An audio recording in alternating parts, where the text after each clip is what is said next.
माना जाता है कि आप जो कुछ भी कमाते हैं, जो कुछ भी अर्जित करते हैं, वो सब इसी धरती पर रह जाता है और आप अपने साथ ले जाते हैं तो अपने अच्छे कर्म और ईश्वर का लिया गया नाम। एक कहानी सुनाता हूं और आपको ये बात समझ आएगी।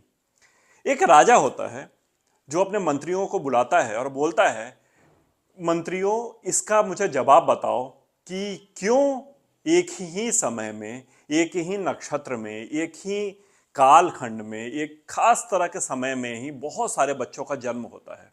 कुछ उसमें बहुत ही योग्य निकल जाते हैं, कुछ राजा बन जाते हैं, कुछ नौकर बन जाते हैं, कुछों की हालत बहुत खराब रहती है, कुछ मीडियोकर रह जाते हैं। यदि एक ही समय में अलग अलग लोगों का जन्म एक ही क्षेत्र में हो रहा है तो सबके साथ एक जैसा होना चाहिए था। ऐसा क्यों होता है, अलग अलग क्यों होता है? मंत्री कहते हैं, महाराज इसका तो मुझे नहीं पता, मगर हम इसका आंसर ढूंढने के लिए हमें थोड़ा समय दीजिए। राजा कहता है, ठीक है, थोड़ा समय ले लो, मगर इसका जवाब मुझे ढूंढ के लाओ कि क्यों ऐसा होता है, एक ही काल में अलग अलग लोगों का जन्म होता है और वो लोग अलग अलग बन जाते हैं। मंत्री जाते हैं और पता लगा के आते हैं तो उनको एक संत मिलता है। संत बोलता है कि मैं तुम्हें इसका जवाब नहीं दूंगा, राजा को बुलाओ, राजा को ही इसका जवाब दिया जाएगा। मंत्री समझाते हैं मगर वो मानता नहीं, कहता नहीं, दूंगा तो राजा को ही इसका जवाब दूंगा और किसी को नहीं दूंगा।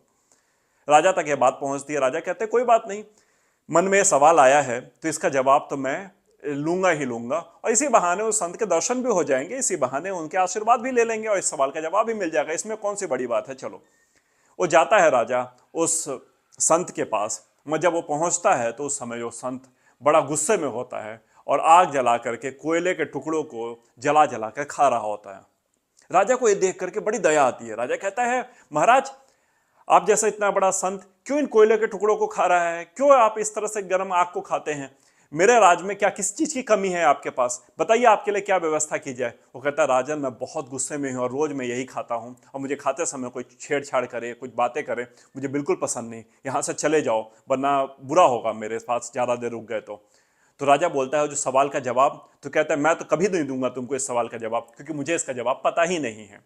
मगर इसका जवाब जिनको पता है उसका रास्ता बता सकता हूं, मगर नियम यह है, सूर्यास्त के पहले वहां तक तुम्हें पहुंचना पड़ेगा और उनके दर्शन करने पड़ेंगे और अपने सवाल उनके पास रखोगे, वो जवाब दे देंगे। इस गांव के बाहर एक पहाड़ है, उस पहाड़ की चोटी पर दो संत बैठे हुए हैं, उनके पास इसका जवाब है, मगर आज ही जाना पड़ेगा और सूर्यास्त के पहले पहुंचना पड़ेगा। राजा तुरंत तैयारी करता है और फटाफट उस जगह पे पहुंचता है, सूर्यास्त के पहले वह पहुंच भी जाता है। उन दोनों संतों को देखता है, वहां बड़ी बदबू होती है, बड़ा परेशान हालत में वो दोनों बैठे होते हैं और इतने भूखे होते हैं, आसपास कुछ भी नहीं होता उनके पास, और अपने ही मांस को नोच नोच कर खा रहे होते हैं। राजा को देख करके एक पहले तो घृणा भी होती है, दया भी आती है। उसको लगता है, मेरे राज्य में बैठे हुए संतों को ये हालत। मगर फिर भी वो हाथ जोड़ के उनसे पूछता है कि मेरे मन में एक सवाल है कि एक ही काल में, एक ही तरह के नक्षत्रीय स्थितियों में अलग अलग लोग जन्म लेते हैं, मगर सबके साथ अलग अलग व्यवहार क्यों होता है और उनके साथ एक जैसा व्यवहार क्यों नहीं होता जीवन में? जो कि माना जाता है कि अगर कोई किसी राशि का है और उसके साथ सारे नक्षत्र एक जैसे हैं तो उसके साथ सेम व्यवहार होना चाहिए। वो लोग बोलते हैं, हमारे इस समय आराम करने का समय है, हम अपना मांस खाने के बाद आराम करेंगे, इसका जवाब हम आपको नहीं दे सकते क्योंकि हमें पूरी तरह से इसके जवाब पता भी नहीं है। मगर इस दूसरे गांव में चले जाइए, यहाँ से कुछ ही दूरी के पे है, मगर रास्ता बहुत दुर्गम है और सुबह होने के पहले एक बच्चा वहाँ जन्म लेगा और जन्म लेते ही उसकी मौत हो जाएगी और पहला सवाल जो भी उससे करेगा कोई, उसका जवाब देगा और मर जाएगा। तो यदि आपको इसका जवाब चाहिए तो आप उस बच्चे के पास जाइए जो जन्म लेने वाला है। राजा बहुत उत्सुक भी होता है और उसके मन में बहुत ज़्यादा डाउट भी आते हैं, एक जन्म लिया हुआ बच्चा मेरे सवालों का जवाब कैसे देगा, बोलेगा कैसे, और ये संत बोल रहे हैं तो झूठ कैसे बोल सकते हैं संत, हो ना हो इस बच्चे में कुछ खास बात होगी, इसी बहाने उस बच्चे के दर्शन भी कर लूंगा। और फटाफट राजा तैयारी करता है और सुबह होने के पहले पहले उस जगह तक पहुंचता है, उस घर में पहुंचता है जहां उस बच्चे का जन्म होने वाला है। जैसे ही उस बच्चे का जन्म होता है, उस बच्चे को राजा अपने गोद में लेता है और राजा को देख करके बच्चा बहुत तेज खिलखिलाकर हंसता है, कहता, राजा आ गया तू, बस तेरा ही इंतजार कर रहा था, तेरे ही आने का इंतजार था और तुझे अपने ज्ञान देने का इंतजार था, और तेरा जवाब जो भी तू सवाल पूछेगा उसका जवाब दूंगा और उसके बाद मैं मर जाऊंगा। उसके आगे कोई जवाब तेरे पास नहीं होगा, और ना ही इसका जवाब कोई आगे कोई दे पाएगा तुझे। पूछ अपना सवाल।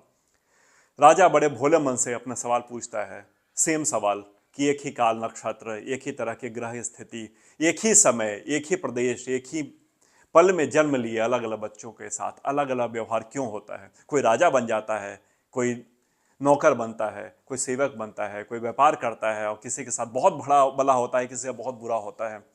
तो राजा वो बच्चा बताता है, राजा मैं तुझे पिछले जन्म की कहानी सुनाता हूँ। पिछले जन्म में तू, मैं, जिस दो संत से तू मिल के आया है, और एक वो संत जो आग खा रहा था, हम चारों भाई थे।